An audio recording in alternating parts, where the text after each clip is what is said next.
pagi, sahabat bisnis Sulawesi. Berjumpa kembali dengan saya Bali Putra di awal pekan ini, hari Senin. Hari ini kembali saya akan mengajak teman-teman untuk ngobrol terkait dengan pasar modal Indonesia, di mana di dalamnya akan selalu ada market review, kemudian analisa data, dan yang pasti akan ada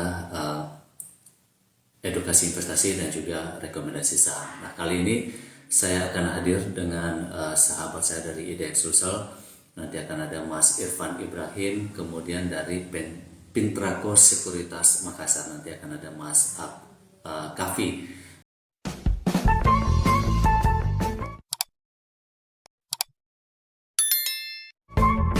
Selamat pagi Mas Irfan.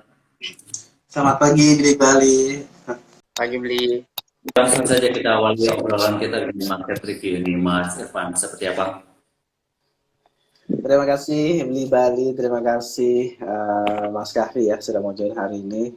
Terima kasih juga buat sahabat IDX yang ikut join tiap hari buat sharing dengan kita ya terkait mengenai market update kita. Nah, sama seperti minggu lalu, mungkin saya akan mulai dari perkembangan market kita selama seminggu Beli ya. Bagaimana sih indeks kita khususnya ya bergerak untuk minggu atau pekan lalu.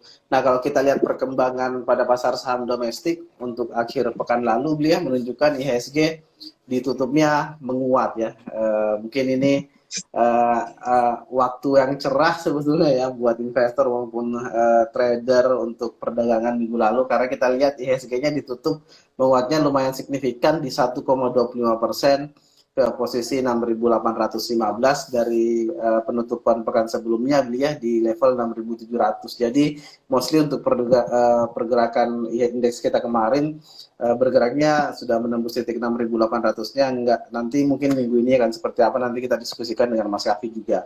Nah, dan kalau kita cermati juga ya untuk perdagangan minggu lalu ya, pekan lalu beliau rata-rata transaksi kita itu angkanya di angka 13,6 triliun ya, dari sebelumnya di 12,19 triliun. Jadi untuk perdagangan minggu lalu ada kenaikan hampir 1 triliun, lebih 1 triliun ya untuk perdagangan hariannya. Makanya kalau kita lihat dari akumulasi perdagangan dari awal tahun ya sampai dengan kemarin itu rata-ratanya di angka 12,37 triliun. Jadi untuk perdagangan minggu lalu memang cukup atraktif karena dari sisi value transaksi kita juga lumayan besar, bahkan sempat di atas 15 triliun ya. Ada beberapa hari yang angkanya di atas 15 triliunan per hari. Nah, yang menarik juga adalah dari sisi perilaku investor asing ya. Jadi kalau kita lihat investor asing minggu lalu luar biasa ya, akumulasi belinya bahkan mencapai 7,64 triliun. Jadi hampir 7 triliun nih. Dan kalau kita lihat dari awal tahun kan secara kumulatif jumlah net buy asing sudah mencapai 15 triliun, 15,40 triliun. Jadi kalau kita lihat berarti di minggu lalu itu hampir setengahnya ya dari perdagangan di tahun ini ya. Kalau kita mau akumulasi dari awal tahun ya. Jadi 7 triliun selama seminggu luar biasa besar ya.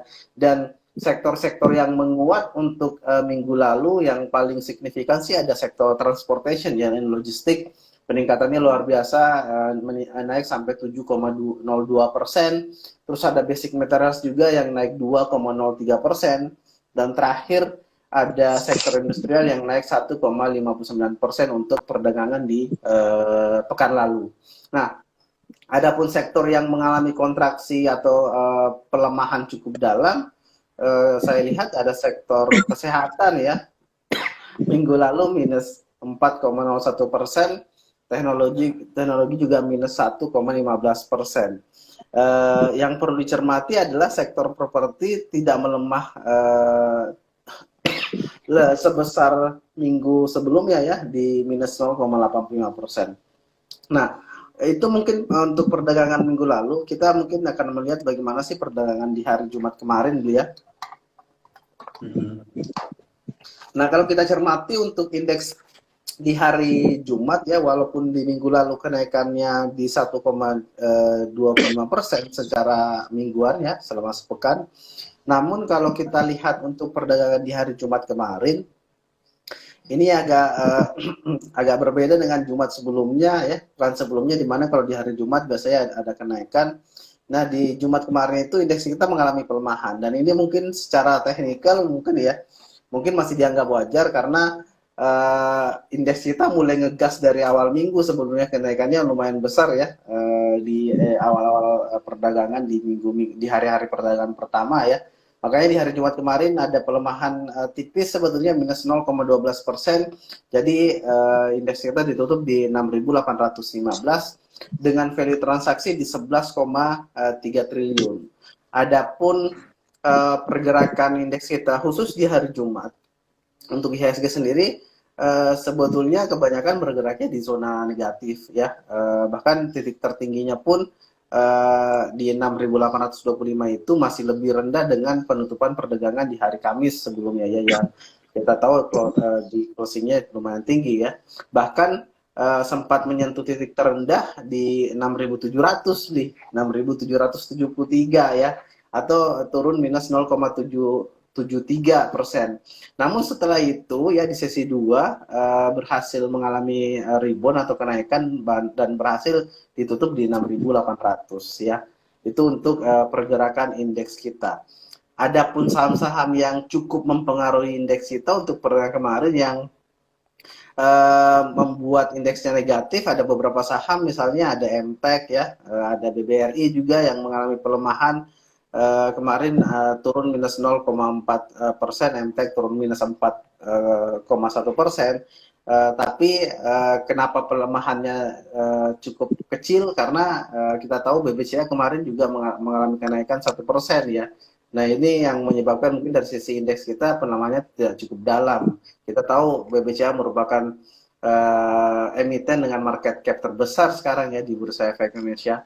Dan kalau kita breakdown berdasarkan saham-saham yang mengalami kenaikan ataupun penurunan di hari Jumat kemarin 84 saham itu mengalami kenaikan di atas 20% dan 128 saham mengalami kenaikan 0 sampai 2. Kita akumulasikan total saham yang nilainya positif atau harganya naik untuk perdagangan di hari Jumat kalau kita persentasekan di angka 27%, bandingkan dengan saham-saham yang mengalami penurunan dia di bawah minus 2% itu, bahkan sampai ada 115 saham yang minus 0 sampai 0 sampai minus 2%, ada 200 saham. Jadi totalnya ada hampir 30-an ya, 40-an bahkan ya, 41% yang mengalami pelemahan di perdagangan di hari Jumat. Nah, apakah hari ini akan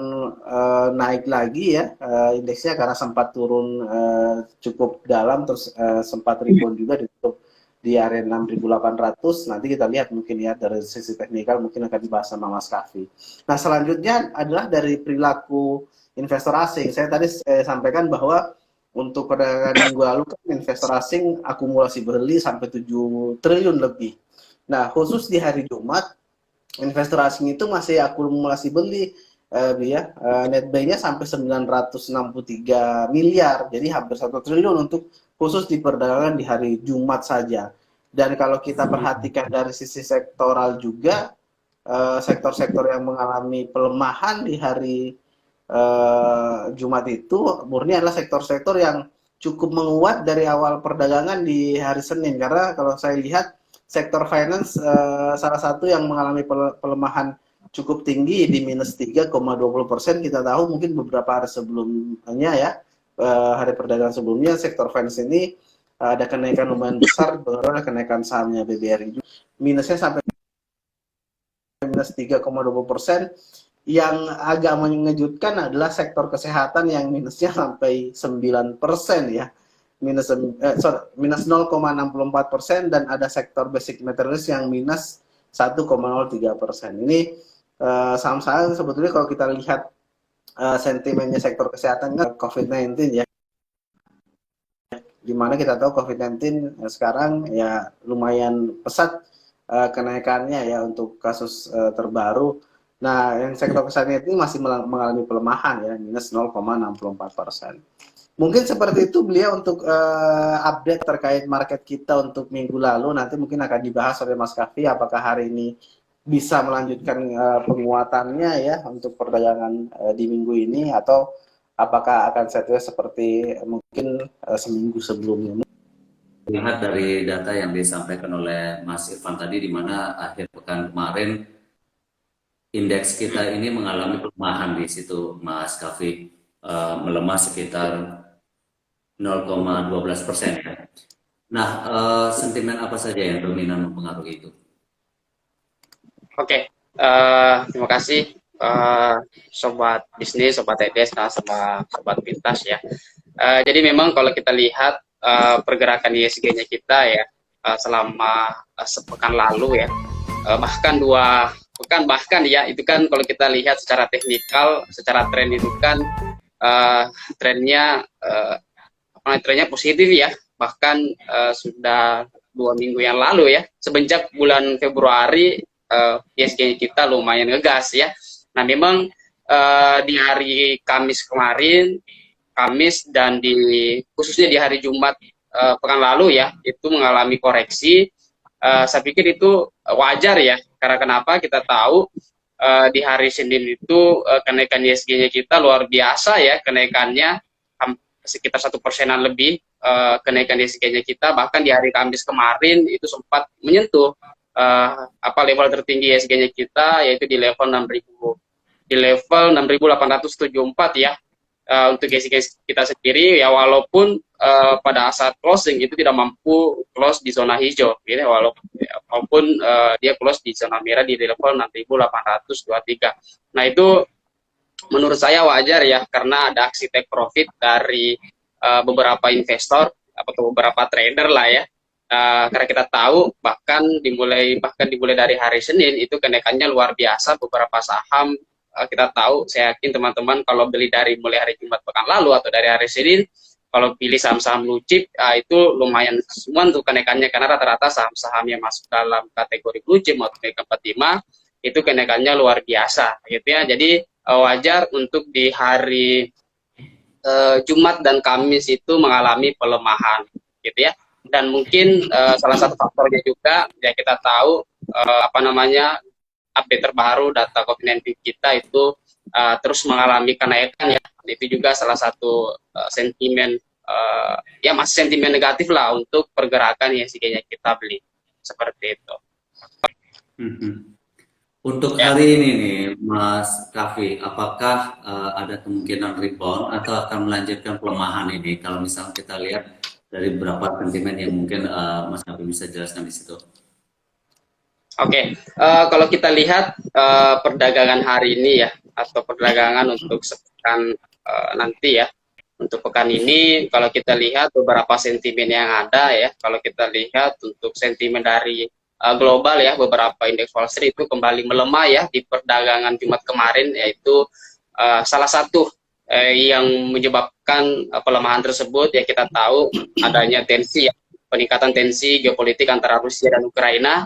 Nah itu yang memicu juga pergerakan saham-saham global ya, terkait indeks Wall Street, dan juga salah satunya itu adalah kenaikan inflasi ya. Amerika Serikat kembali memicu pengetatan kebijakan moneter ya, yang kembali lebih agresif oleh The Fed, yaitu adanya kenaikan inflasi, sehingga pengetatan kebijakan moneter itu kembali agresif yang dilakukan oleh The Fed gitu. Jadi tapi selain itu juga kalau kita lihat dari domestik ya, kalau untuk ISG-nya kita sendiri memang ada beberapa sentimen yang mempengaruhi ISG kita sepekan ini ya, sepekan nantinya ya. Salah satunya mungkin dari psikologis terkait kita lihat adanya optimisme ya pelaku pasar terhadap ekonomi Indonesia ya, yang data terbaru itu menunjukkan kenaikan consumer confidence kita, indeks consumer confidence kita itu naik ya ke level 119 di bulan Januari ini, dibandingkan bulan Desember itu di 118,3 gitu ya. Nah, tapi kalau kita lihat untuk sepekan ini ESG-nya kita dari beberapa yang ada ya, kita tahu untuk sentimen negatif sendiri dari segi domestik kita tahu ada masih apa namanya kenaikan kasus COVID-19 ini makin terus bertambah ya. Apalagi hari ini akan ditinjau kembali terkait kebijakan PPKM, seperti bagaimana nanti kita saksikan seperti apa sih kebijakan terkait PPKM nanti ke depannya, gitu ya. Nah, jadi untuk minggu ini, khususnya di hari Senin ini, ISG kita akan berpotensi terkoreksi dulu ya, beli di kisaran level 6.780 sampai dengan 6.800 untuk perdagangan hari ini. Kalau kita lihat beberapa sentimen negatif yang membayangi ISG-nya kita, gitu. Tapi tidak perlu khawatir lah. Secara teknikal juga masih koreksi wajar, maupun juga apa namanya sentimennya pun juga ini kan sudah kita tahu ya, seperti COVID-19 ya, kita sudah wanti-wanti sebelum-sebelumnya, gitu. Mungkin seperti itu. Pertumbuhan jumlah kasus belakangan ini kemudian yang membuat pemerintah mengambil kebijakan juga pasti akan sangat mempengaruhi ya pergerakan indeks kita. Mas Kavi, kalau misalnya kita bicara masalah sektoral ini, Mas Kavi, kalau misalnya di pekan lalu itu ada beberapa sektor yang mengalami pertumbuhan seperti transportasi, kemudian basic material, kemudian yang mengalami penurunan ada kesehatan, teknologi, dan juga properti, walaupun tidak sesignifikan sepekan sebelumnya penurunannya. Nah, untuk pekan ini, khususnya hari ini, sektor-sektor apa ya kira-kira yang layak dicermati, yang temannya berpeluang atau berpotensi mengalami pertumbuhan? Ya, kalau teman-teman bisa cermat dalam sektor komoditi ya, khususnya di energi, di saham Antam ini secara teknikal juga menunjukkan tren positif gitu. Jadi untuk hari ini atau khususnya di hari Senin ini, teman-teman bisa cermati di saham sektor komoditas, khususnya di saham Antam dan saham Medco gitu. Kalau saham-saham yang bisa direkomendasikan untuk para pelaku pasar kita? Ya, untuk Antam sendiri, teman-teman bisa cermati ya. Antam, teman-teman bisa buy di area 1830 untuk aneka tambang sendiri, dan adapun targetnya kita di 1950 untuk aneka tambang. Adapun batas stop loss-nya kita atau untuk batas meminimalisir resiko ya, itu di harga 1760 untuk aneka tambang sendiri. Nah, ini juga menarik, beli. Mungkin terlepas dari beberapa sektor, ini juga menarik untuk teman-teman cermati hari ini. Ada saham Sido ya, kita tahu ya, saham Sido ini masuk dalam berpikir ya. Kita tahu fundamental juga ini sangat positif ya untuk saham Sido.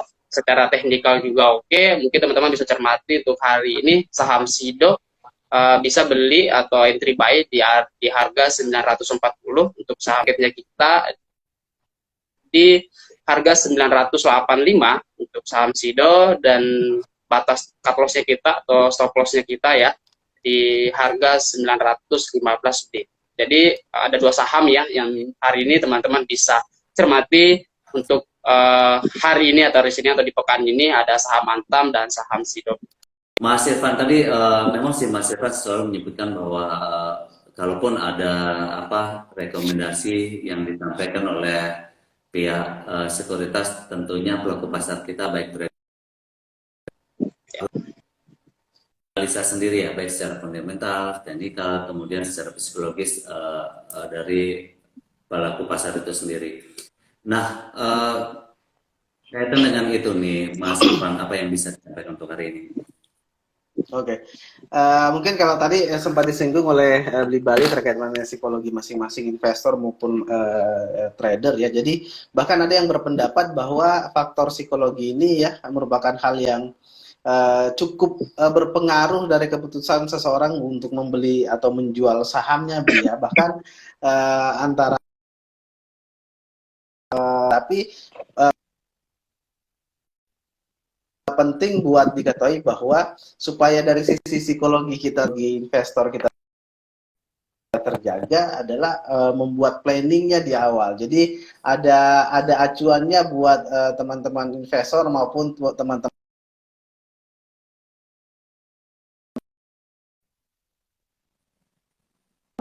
mendisiplinkan diri dibanding kalau tidak ada planningnya, kalau tidak ada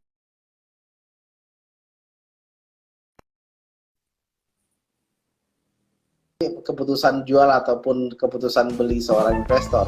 Makanya tetap harus kita ingatkan bahwa beliau bahwa ketika teman-teman memutuskan menjadi seorang investor maupun trader lah di pasar modal, sisi planningnya tetap harus dibuat ya di awal. Jangan planningnya dibuat setelah beli sahamnya ya, tapi namanya planning kan dibuatnya sebelum teman-teman memutuskan buat membeli ya.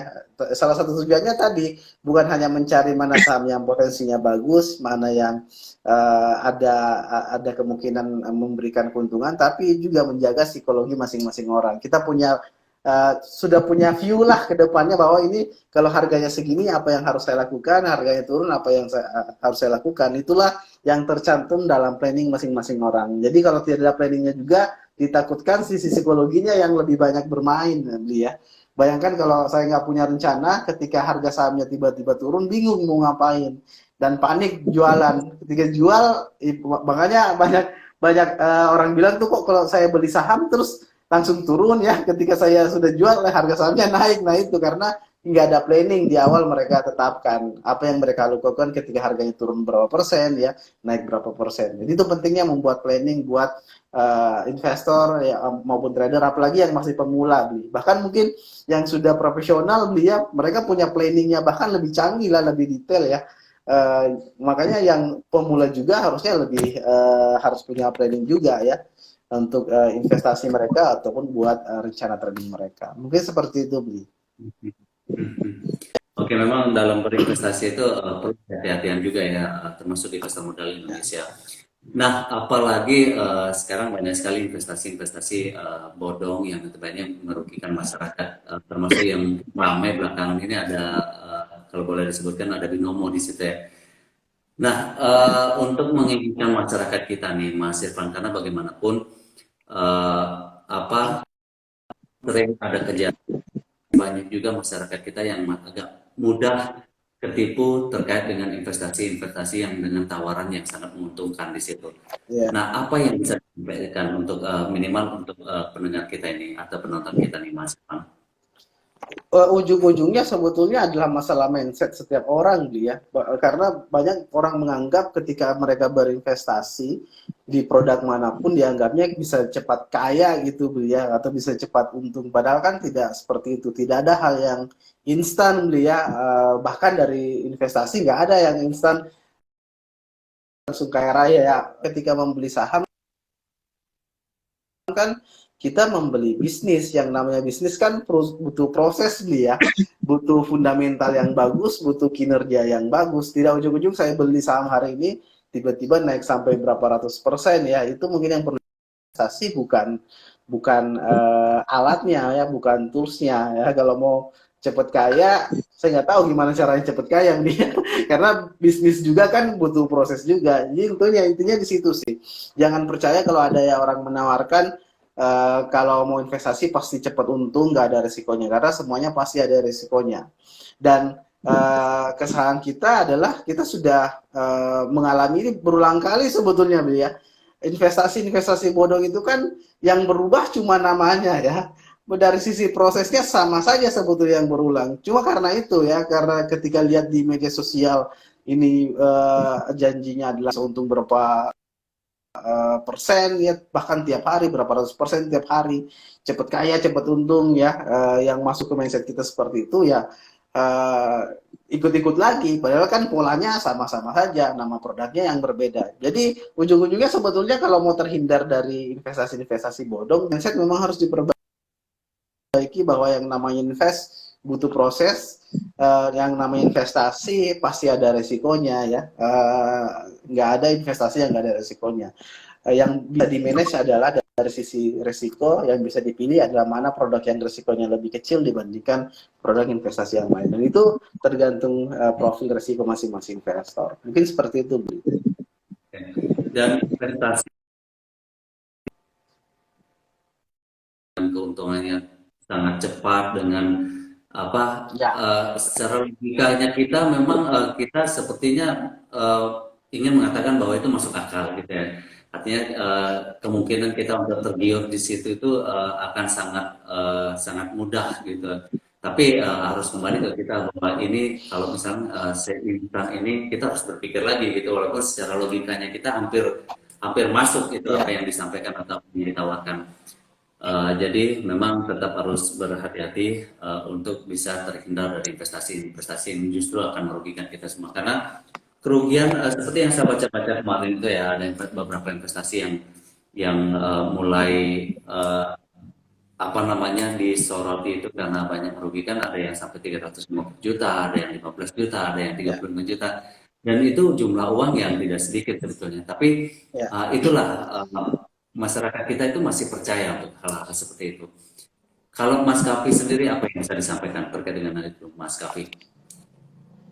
Iya, kalau dari saya beli mungkin hampir sama ya yang disampaikan sama Pak Irfan. Jadi sebelum teman-teman masuk ke dunia investasi ya, eh, apapun itu mau trading mau investasi gitu ya, intinya yang perlu teman-teman cari tahu dulu ya sisi legalitasnya gitu ya. Siapa sih yang menaungi ini gitu ya? Apalagi ya kita tahu sekarang kan bahkan Kementerian Perdagangan juga sudah memberikan statement gitu ya bahwa itu tidak masuk dalam ranah dia gitu ya. Nah, makanya itu lagi yang perlu saya sampaikan ke teman-teman, uh, penting memilih instrumen investasi yang dimana ada yang menaungi gitu ya, ada yang sebagai tempat kita mengadu kalau ada terjadi sesuatu, istilahnya seperti itu. Jadi kita ya kita tahu kalau mungkin ada terjadi kecurangan atau pada segala macam, ada yang bisa menindak gitu ya. Jadi itu mungkin jadi teman-teman ya kembali lagi, jangan hanya tergiur dari sisi returnnya ya. Kita tahu di dunia investasi ini kan ya high risk high return gitu ya. Jadi pasti return akan berbanding lurus lah dengan resikonya, atau keuntungan dan resikonya itu pasti akan berbanding lurus. Jadi kalau sudah ada yang timpal misalnya 100% keuntungan, kerugiannya 0% misalnya, ya itu perlu, mungkin teman-teman perlu hati-hati gitu ya, apalagi tidak ada legal standingnya atau tidak ada payung hukumnya gitu, istilahnya seperti itu. Jadi ya lebih cermat-cermat lagi lah ya. Mungkin seperti itu jadi kalau untuk saya ke teman-teman semua, karena ini sudah beberapa kali juga gitu, seperti dengan Pak Irfan, ini kan sempat juga di blacklist sebelumnya, yang dari iklannya yang sempat viral gitu ya, ternyata yang iklan tersebut ternyata orangnya seperti apa misalnya, ya sekarang muncul lagi, tapi mungkin brandingnya dengan brand kali lagi tergiur gitu. Jadi mungkin itu seperti, jadi penting, makanya penting betul-betul kita cari tahu payung hukum instrumen investasi tersebut seperti apa, seperti itu. Oke, baik. Terima kasih Mas Kafi. Terima kasih juga Mas Irfan obrolannya kali ini.